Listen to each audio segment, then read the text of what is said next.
다니엘서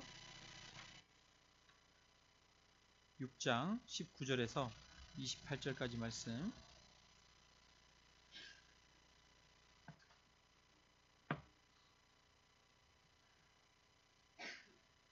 네, 우리가 한 목소리로 같이 읽도록 하겠습니다. 같이 읽습니다. 이튿날에 왕이 새벽에 일어나 급히 사자굴로 가서 다니엘이 든 굴에 가까이 이르러서 슬피 소리질러 다니엘에게 묻되, 살아계시는 하나님의 종 다니엘아, 내가 항상 섬기는 내 하나님이 사자들에게서 능히 너를 구원하셨느냐 하니라. 다니엘이 왕에게 아뢰되, 왕이여 원하건대 왕은 만수무강하옵소서. 나의 하나님이 이미 그의 천사를 보내어 사자들의 입을 봉하셨으므로 사자들이 나를 상해하지 못하였사오니, 이는 나의 무죄함이 그 앞에 명백함이오며, 또 왕이여 나는 왕에게도 해를 끼치지 아니하였나이다 하니라. 왕이 심히 기뻐서 명하여 다니엘을 굴에서 올리라 하매, 그들이 다니엘을 굴에서 올린즉 그의 몸이 조금도 상하지 아니하였으니 이는 그가 자기의 하나님을 믿음이었더라. 왕이 말하여 다니엘은 참소한 사람들을 끌어오게 하고 그들을 그들의 처자들과 함께 사자굴에 던져 넣게 하였더니, 그들이 굴 바닥에 닿기도 전에 사자들이 곧 그들을 움켜서 그 뼈까지도 부서뜨렸더라. 이에 다리오 왕이 온 땅에 있는 모든 백성과 나라들과 언어가 다른 모든 사람들에게 조서를 내려 이르되, 원하건대 너희에게 큰 평강이 있을지어다. 내가 이제 조서를 내리노라. 내 나라 관할 아래에 있는 사람들은 다 다니엘의 하나님 앞에서 떨며 두려워할지니, 그는 살아계시는 하나님이시요 영원히 변하지 않으실 이시며, 그의 나라는 멸망하지 아니할 것이요 그의 권세는 무궁할 것이며, 그는 구원도 하시며 건져내기도 하시며 하늘에서든지 땅에서든지 이적과 기사를 행하시는 이로써 다니엘을 구원하여 사자의 입에서 벗어나게 하셨음이라 하였더라. 이 다니엘이 다리오 왕의 시대와 바사 사람 고레스 왕의 시대에 형통하였더라. 아멘. 네. 여러분, 지난 수요일 날 이 바벨론이 멸망하고 바로 바벨론을 이어서 페르시아, 메대와 바사가 들어섰다는 것을 말씀드렸어요. 그 메대 왕이 누구냐 하면 바로 다리오 왕입니다.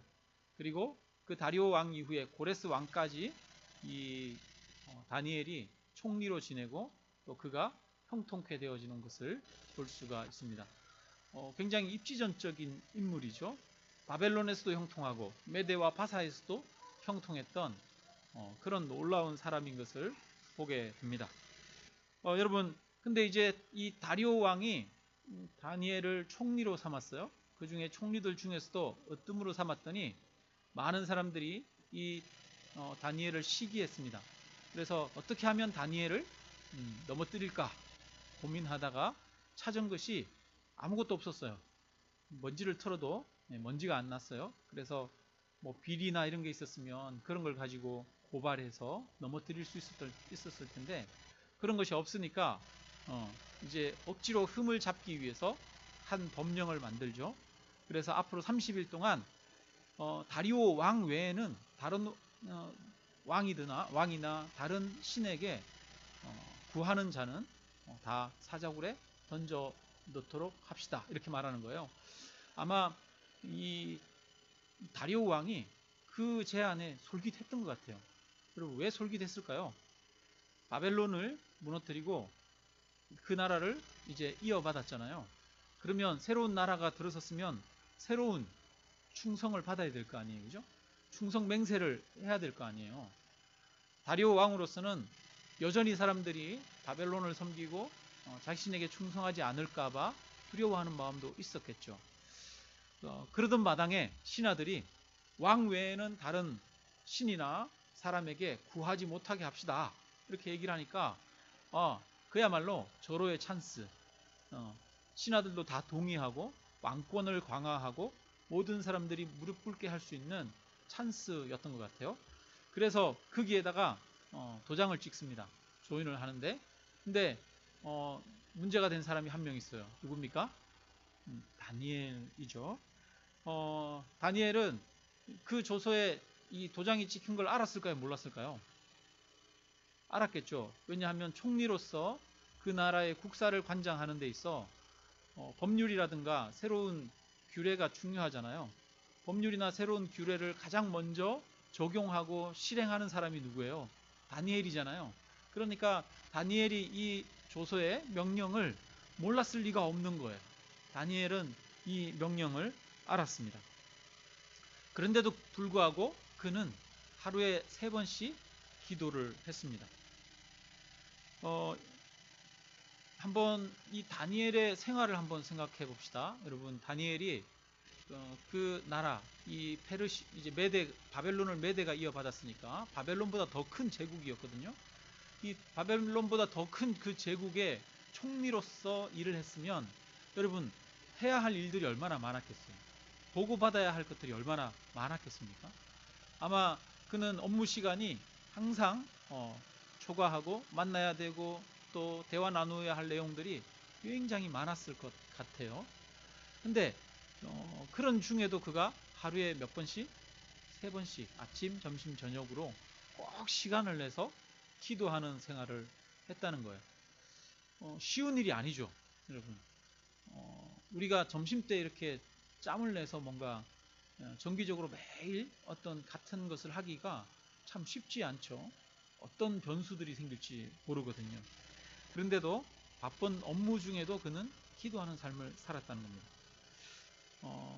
더구나 그가 집에서 기도했다고 그래요. 본문에 보니까 어제 내용에 보면 그가 집에 들어가서 예루살렘 성전을 향해서 난 창문을 열고 예루살렘 방향을 바라보고 기도했다고 합니다. 그러니까 다니엘은 자기가 기도하는 장소가 정해져 있어요? 안 정해져 있어요? 기도하는 방이 따로 있었던 것 같아요. 뿐만 아니라 그는 기도할 때 기도하던 그 자기가 방향이 따로 있어요. 그리고 기도 때 하는 어떤 행동이나 이런 것들이 정해져 있어요. 그래서 창문을 예루살렘으로 향하여 난 창문을 열고 자신의 방에 정해진 위치에 자리 잡고 앉아서 아마 경건하게 기도를 했을 것 같아요. 점심 때도 여기까지 와서 기도했을까요? 아니면 점심 때는 그 왕궁에서 국사를 보는 곳에서 기도 처소를 만들고 거기서 기도했을까요? 정확하게는 잘 모르겠는데 점심 때 오기는 참 쉽지 않았을 수도 있어요. 그 바벨론 왕궁이 엄청 클 거 아니에요, 그죠?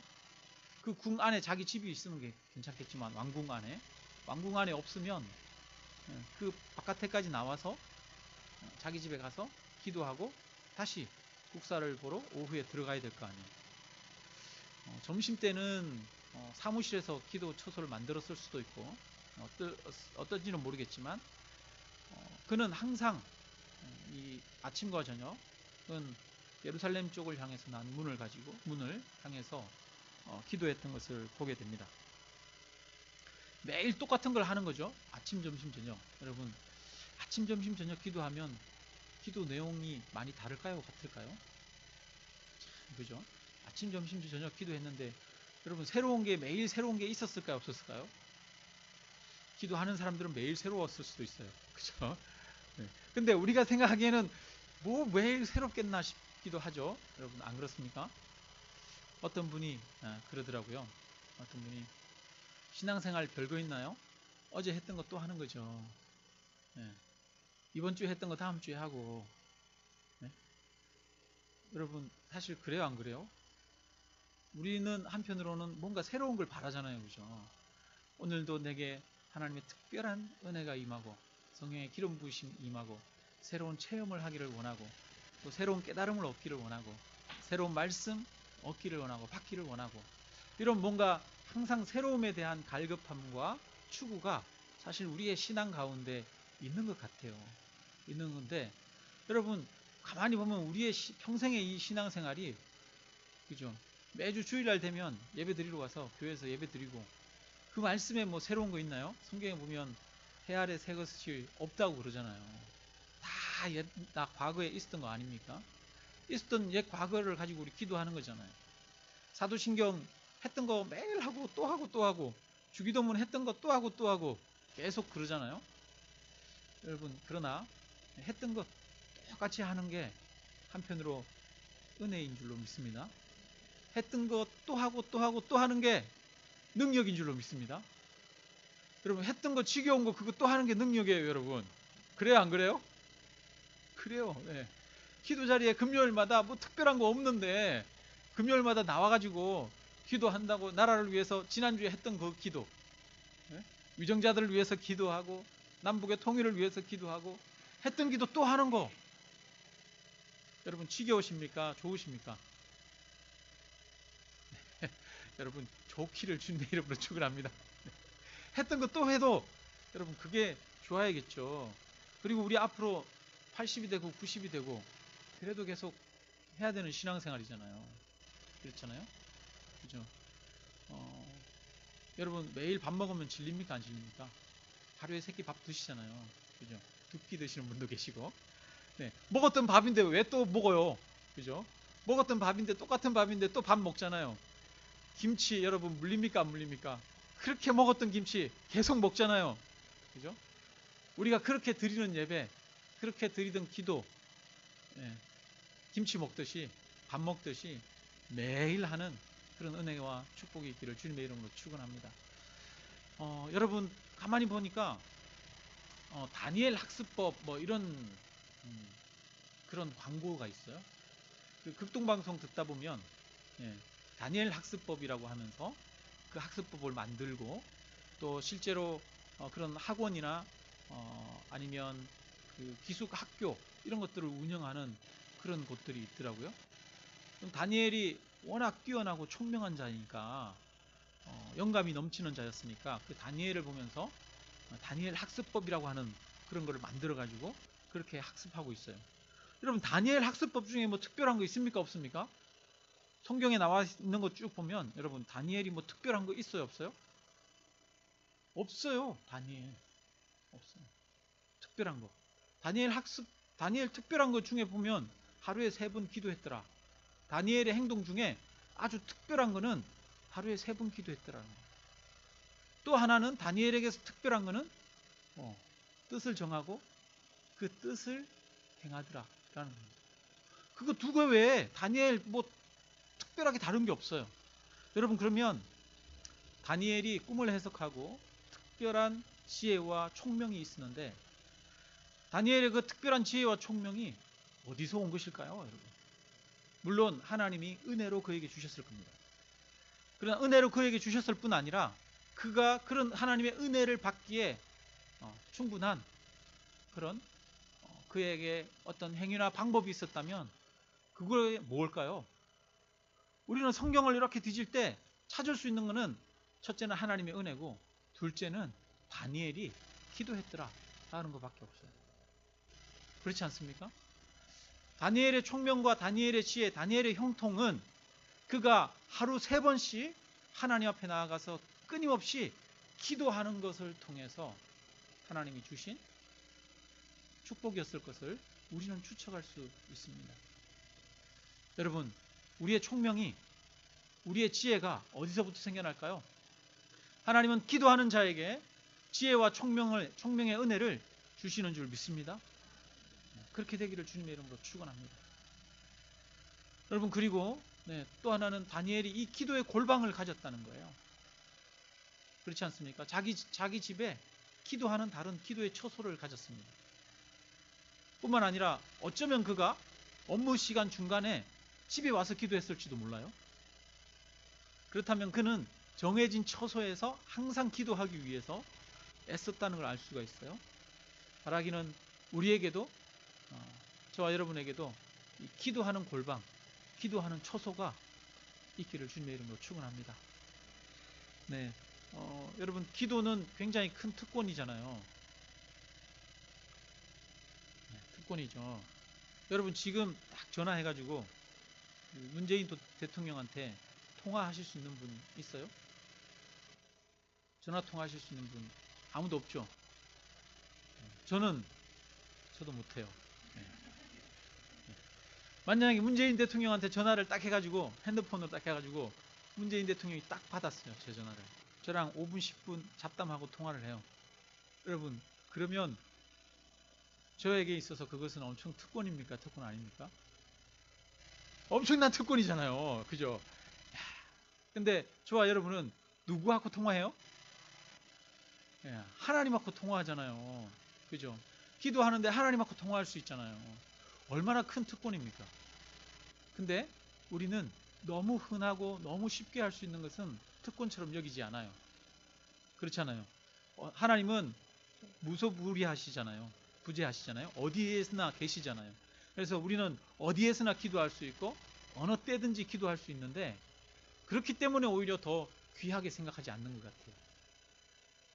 그런 경우 있잖아요.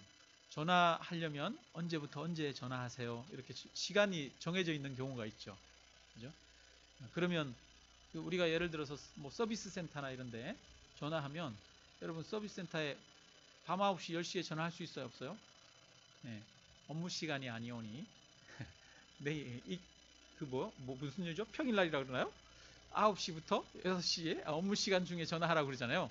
그러면 밤 9시에 전화 못하고 그 시간 기다려서 전화해야 되잖아요. 그죠? 옛날에 우리 핸드폰 없을 때는 여러분 약속이나 통화나 이런 거 얼마나 귀하게 여겼습니까? 핸드폰 없을 때는 야, 우리 몇 월 며칠 몇 시에 어디 역에 시계탑 앞에서 만나. 그러면 그 다음에 다시 확인하고 확인 안 하잖아요. 그죠? 딱 기억하고 있다가 그때 시계탑 앞에서 그 시간에 만나죠. 네. 근데 요즘은 어때요? 약속을 해놓고 까먹어. 약속도 정확하게 안 해요. 나중에 전화해. 나중에 만나자. 그래놓고 너 언제 시간 되니? 무슨 요일 만날까? 토요일? 그래 좋아. 토요일 점심때쯤 만나자. 옛날 같으면 12시 30분에 이렇게 딱 정했는데, 요즘은 핸드폰이 있으니까 언제 만나재요? 12시 30분이 아니라 점심때쯤 만나자. 그래서 그날 아침에 야, 몇 시에 만날까? 12시 반에 봐. 수시로 통화하죠.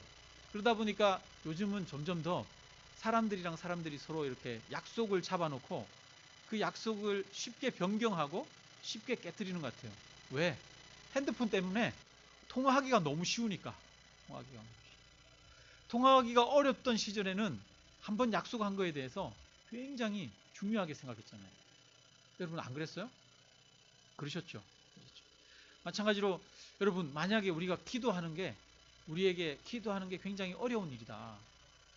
쉽게 아무에게나 주어지는 일이 아니다. 그러면 여러분, 그 기도를 우리가 사모하는 마음을 많이 가질까요? 안 가질까요? 엄청나게 가지겠죠. 만약에 제가 특별한 능력이 있어가지고 제가 하나님한테 딱 기도만 하면 하나님 다 응답해 주셔요. 그래서 뭐 사업의 문제, 직장의 문제, 질병의 문제, 이런 것들이 다 해결된다 그러면 여러분, 제가 잠을 잘 수 있을까요, 없을까요? 아마 제가 금방 전국에서 가장 유명한 목사가 될지도 몰라요. 저희 집 앞에 사람들이 쭉 줄을 쓸 거예요. 어쩌면 나를 위해서 기도해 주세요, 기도해 주세요. 그러면서 저 만나려고 난리가 나겠죠.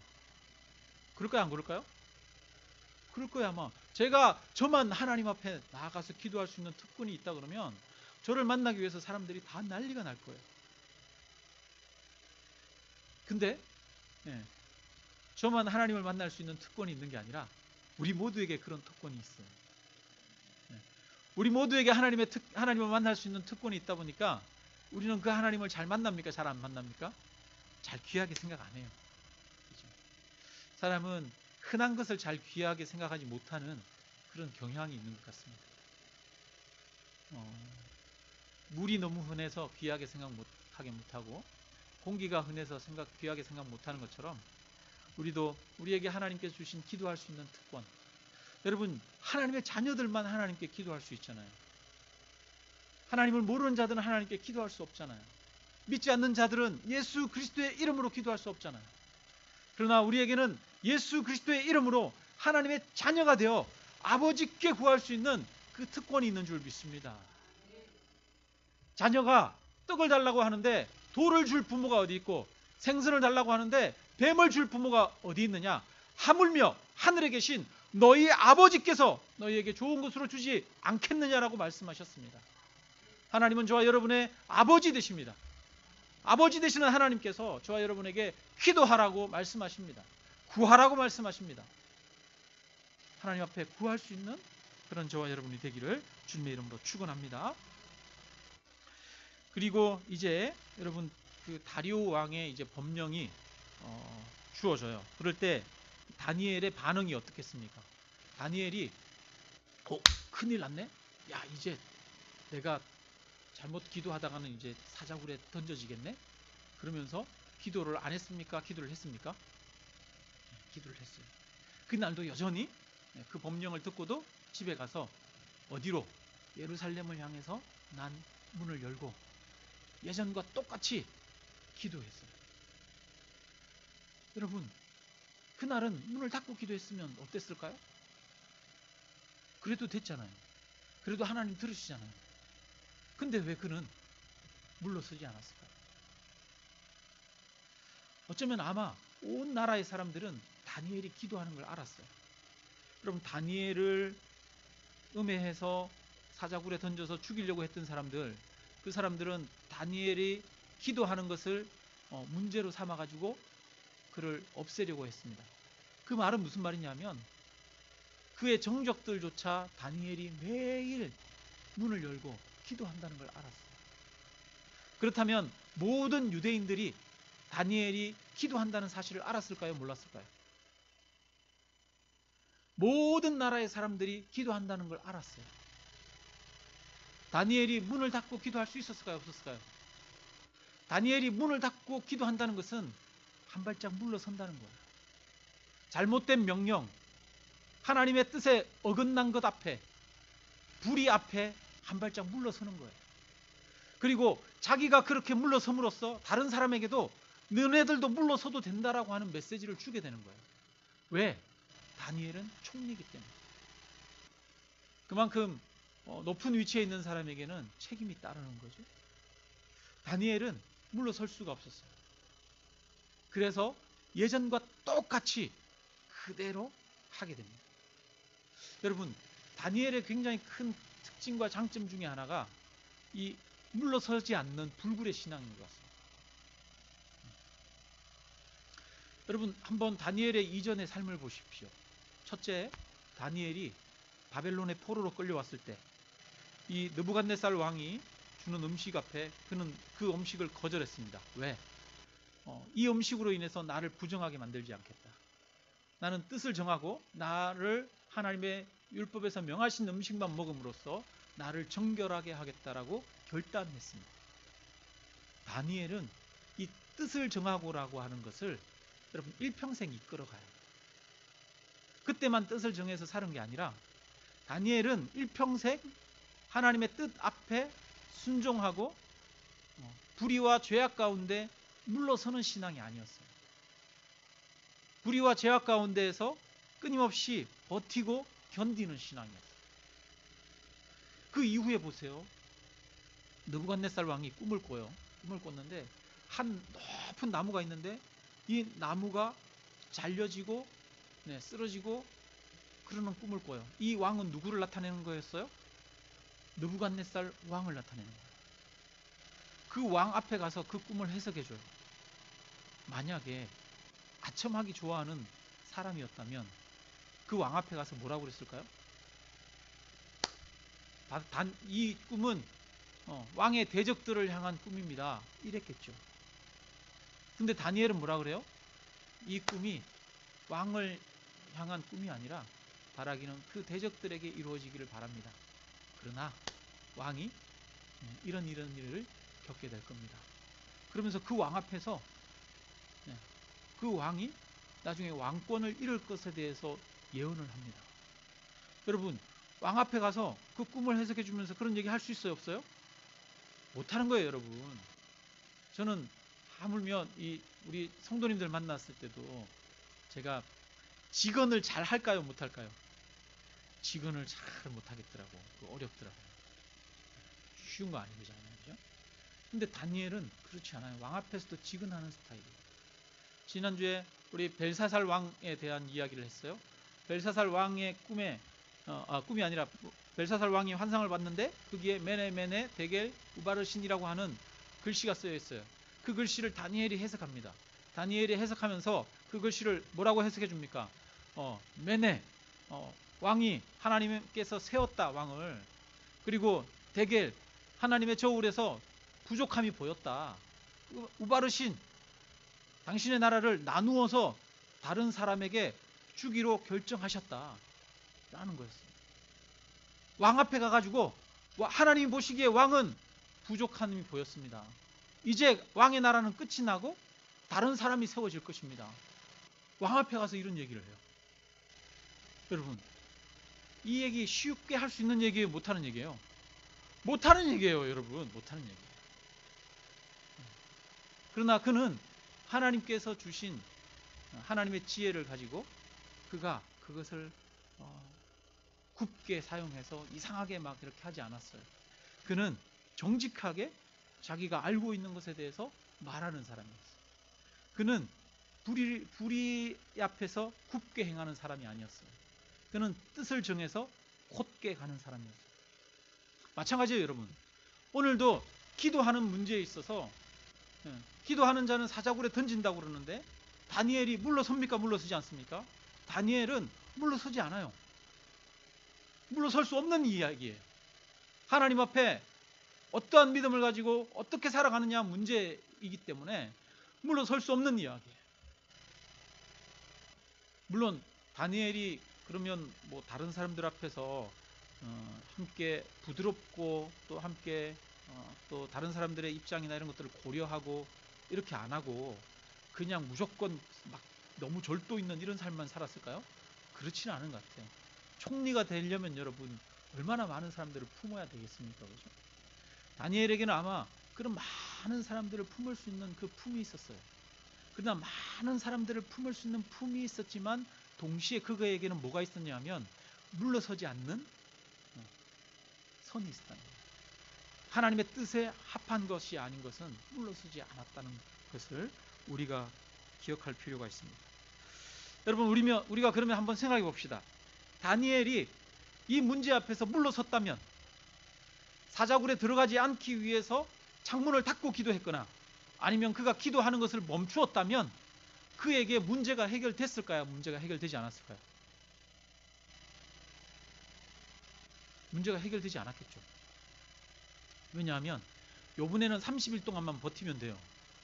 그 다음에는 어떻게 될까요? 30일 동안 아무 일이 안 일어나면 다음에 법령을 정해서 이제 뭐 며칠을 하자고 그러겠습니까? 60일 하자고 그러고, 그죠? 그러겠죠. 만약에 60일 해서 안 되면 또 다른 꼬투리를 잡아가지고 다니엘을 어떻게든 처치하려고 하는 사람들의 음모가 있었을 겁니다. 다니엘이 물러서는 것이 해결할 수 있는 방법이 아니었어요. 그래서 다니엘은 오히려 기도하기를 멈추지 않습니다.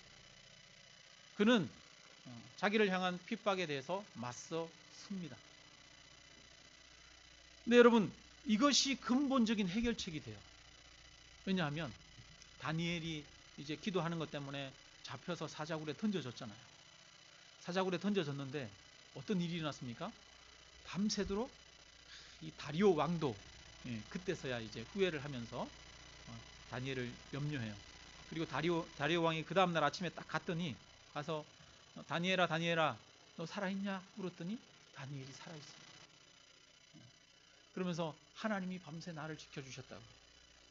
그리고 나서 이 다리오 왕이 다니엘을 거기서 꺼내고 다니엘의 적들을 그 사자굴에 던집니다. 그런데 그 사자굴에서는 이 다니엘의 적들은 땅에 떨어지기도 전에 사자들이 와서 그들의 뼈를 어스러뜨립니다. 여러분, 다니엘의 문제가 해결되었습니까? 해결되지 않았습니까? 해결되었습니다. 다니엘을 죽이려고 하고 다니엘을 핍박하려고 했던 사람들이 사라져버렸어요. 그리고 오늘 본문 마지막 절에 말합니다. 이 다니엘이 다리오 왕의 시대와 바사 사람 고레스 왕의 시대에 형통하였더라. 여러분, 27절에 말합니다.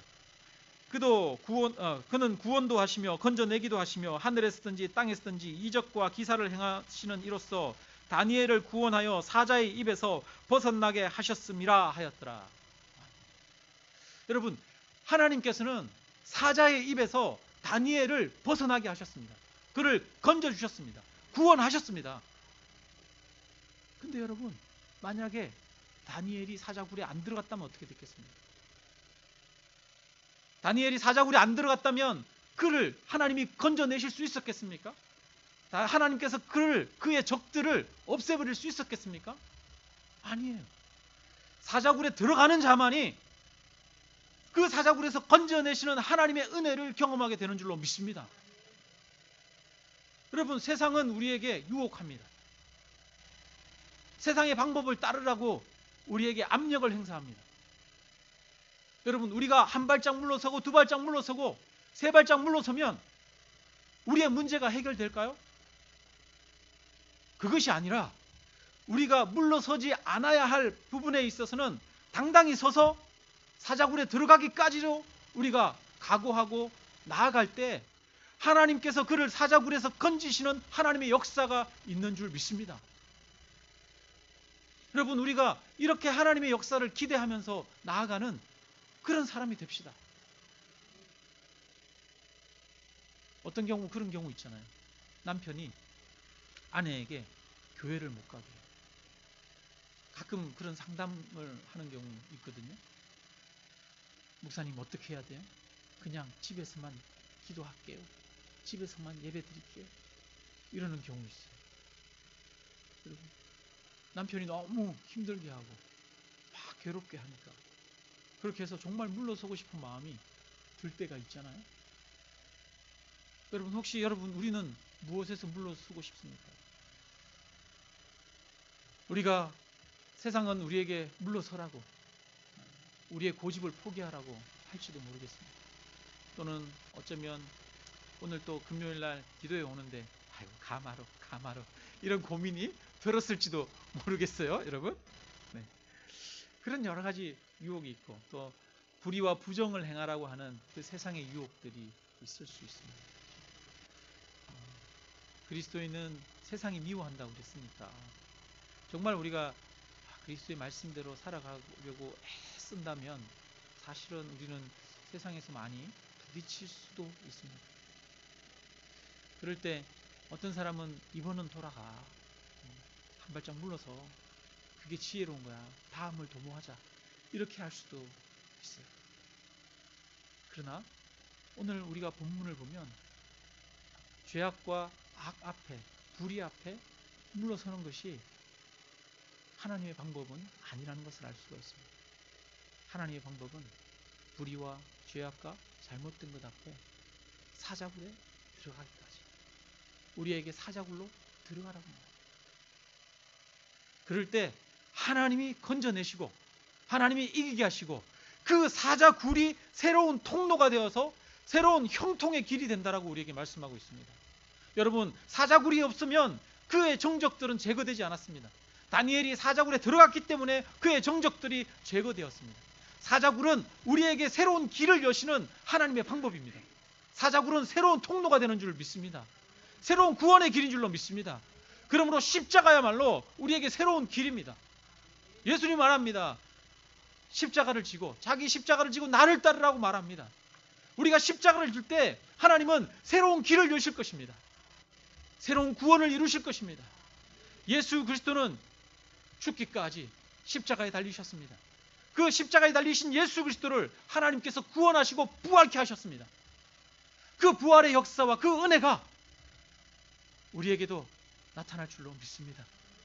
사자굴의 기적을 체험하는 그런 저와 여러분이 되시기를 주님의 이름으로 축원합니다. 사자굴에 기적을 행하시는 하나님, 사자굴에 있는 자를 건지시고 구원하시는 하나님, 우리가 믿는 하나님은 이런 하나님인 줄로 믿습니다. 사자굴을 피해가라, 돌아가라 이야기하시는 하나님이 아니라 사자굴로 나아가라라고 말씀하시는 하나님, 그 하나님이 저와 여러분이 믿고 있는 참 하나님이신 줄로 믿습니다. 우리 함께 찬양하고 함께 기도드리겠습니다. 세상의 유혹, 시험이 함께 찬양합니다.